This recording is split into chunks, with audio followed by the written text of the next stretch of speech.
Olá, meus irmãos, tudo bem com vocês? Nas últimas 3 semanas, a gente aprendeu muito nessa apostila aqui, ó, Correntes Quebradas, e hoje nós vamos encerrar o nosso ciclo de aprendizagens.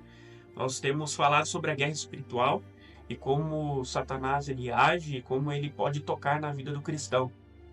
A última das legalidades disponíveis a Satanás, e é, sem sombra de dúvidas, a pior de todas, é o pecado. E é isso que o capítulo 16 aborda e é o tema que trataremos nessa lição.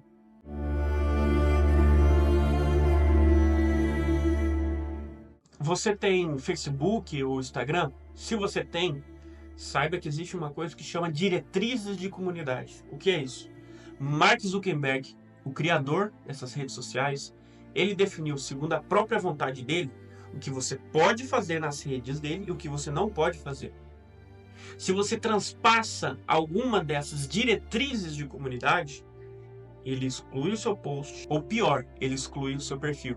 Isso acontece pelo simples fato dele ser dono, o criador. Por que eu estou te falando isso? Porque da mesma maneira acontece aqui na nossa vida, nessa terra. Quem criou tudo isso que você vê, tudo aquilo que você usufrui, é o nosso Pai Celeste. E por ele ser o Criador, ele tem o poder de definir o que deve ser feito e o que não deve ser feito. O que deve ser feito, ele chama de mandamento. E aquilo que não deve ser feito, e ele condenará, ele chama de pecado. A gente vê na palavra de Deus que pecado é toda quebra de mandamentos, segundo a 1 João, capítulo 3, versículo 4. Muitas pessoas erroneamente acham que pecado é somente matar e roubar, principalmente os ímpios. Mas não, tudo aquilo que nós fazemos que é contrário à lei preciosa do Espírito Santo, isso é pecado. A gente pode ler alguns textos bíblicos sobre listas de pecados. Talvez uma das mais conhecidas são as obras da carne de Gálatas capítulo 5. Ali está os pecados, por exemplo, de natureza sexual. A imoralidade sexual, a impureza, a sensualidade. O que são esses pecados? É tudo aquilo que nós fazemos com lascívia no coração, com desejo cobiçoso. O Senhor Jesus nos exorta o seguinte: a partir do momento que eu olho para uma moça na rua e eu desejo ela para mim, não sendo ela minha esposa, eu cometo adultério com ela. Então os pecados sexuais, eles não são só físicos, não é só uma traição, não é só um sexo fora do casamento, que isso inclusive é pecado, mas tudo aquilo que a gente faz internamente, desejando, cobiçando, acessando pornografia, se masturbando, isso é pecado sexual e uma das piores tipos de pecados que existe, porque é o pecado contra o corpo, segundo a Bíblia diz lá em Coríntios. E se você destrói o corpo, o Senhor vai te destruir, meu irmão. Há também os pecados de trato social. Em Gálatas 5 a gente continua lendo, fala sobre hostilidades, discórdias, acessos de raiva, dissensões, divisões. Às vezes a gente tenta nomear, né, o que é pior, o que não é tão grave assim. E sem dúvida, se a gente fosse fazer isso de maneira humana, com olhos humanos, a gente colocaria esse tipo de pecado lá embaixo. Mas deixa eu te falar, para Deus, esse está lá em cima. São os piores tipos. Tudo aquilo que causa divisão entre os irmãos, tudo aquilo que causa dissensão entre os filhos dele, ele considera um pecado gravíssimo. A Bíblia diz, segundo Provérbios, que ele odeia esse tipo de pecado com todas as forças dele, meus irmãos. Então, tome muito cuidado com o que você diz. Cuidado com as suas fofocas, cuidado com a maneira que você trata o irmão. Seja doce, seja amável. Fale de uma maneira que não entristeça o coração do seu irmão. Nós temos que ter cuidado com os mais fracos. É para nós amarmos as pessoas segundo Jesus nos amou. Olhando para nós, as nossas fraquezas, tendo compaixão de nós, apesar das nossas dificuldades. Não tenha misericórdia do seu próximo. Perdoe, tolere, espere. Os outros pecados que o texto fala são os pecados atrelados ao orgulho, como o ciúme, as ambições egoístas e a inveja. Uma vida de eu para mim mesmo. Eu penso somente em mim, eu quero as coisas para mim, eu desejo aquilo que o outro tenha, aquilo que o outro é, deve ser meu. Eu tenho minhas próprias metas, meu estilo de vida, ninguém pode me incomodar, eu vou viver somente para mim. Se você faz isso, a Bíblia chama de pecado. E ele termina falando sobre um estilo de vida completamente devasso. Ele fala sobre bebedeiras e festanças desregradas. Talvez você como crente, eu não encho mais a cara por aí.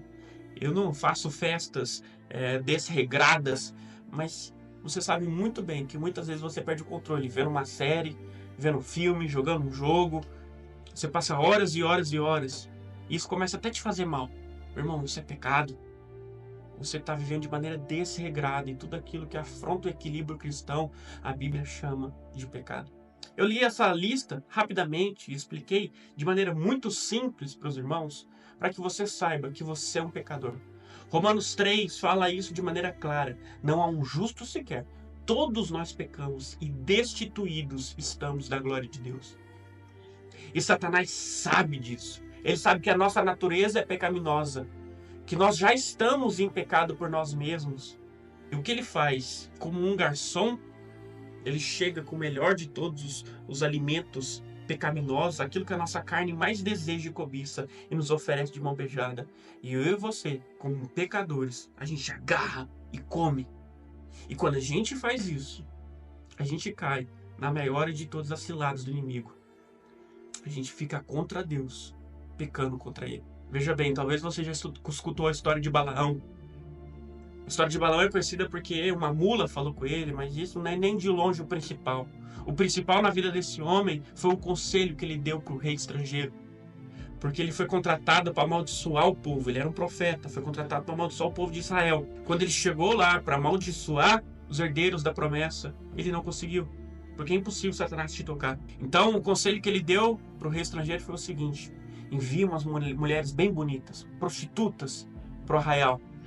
Quando o povo pecar com essas prostitutas, o próprio Deus vai destruí-los. E esse é o conselho de Balaão, que Apocalipse capítulo 2, Jesus fala na igreja de Pérgamo, que ainda existia e persiste até hoje.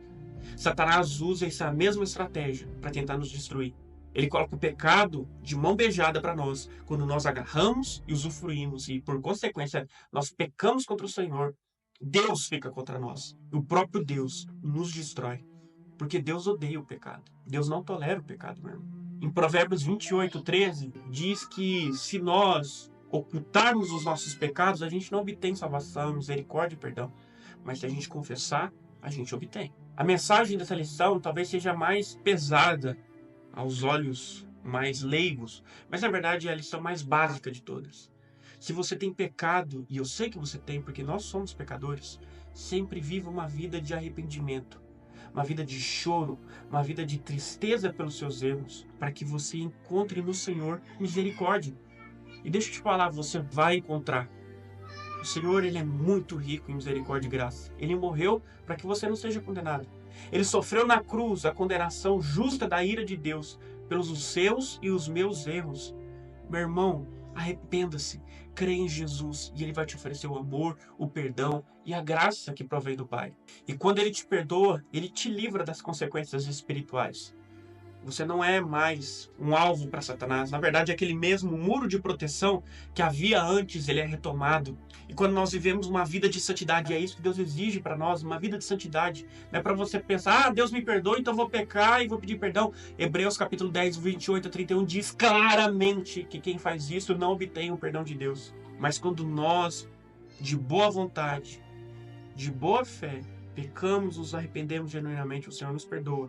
E aí começamos a viver uma vida com o Espírito Santo que nos leva à santificação. E por consequência ficamos bem longe do império das trevas e das ciladas de Satanás. Não caia no erro do maligno, saiba que o pecado é algo destrutivo. O pecado foi o responsável por matar o nosso Senhor Jesus na cruz. E aquilo que você faz de maneira encoberta, sem ninguém perceber, o Senhor vai revelar a todas as pessoas.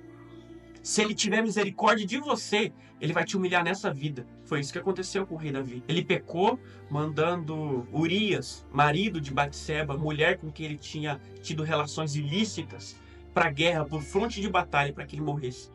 Quando Urias morreu, ele tomou a mulher que ele tinha usurpado desse homem como esposa, e ele pensou que tinha se safado do adultério e do assassinato.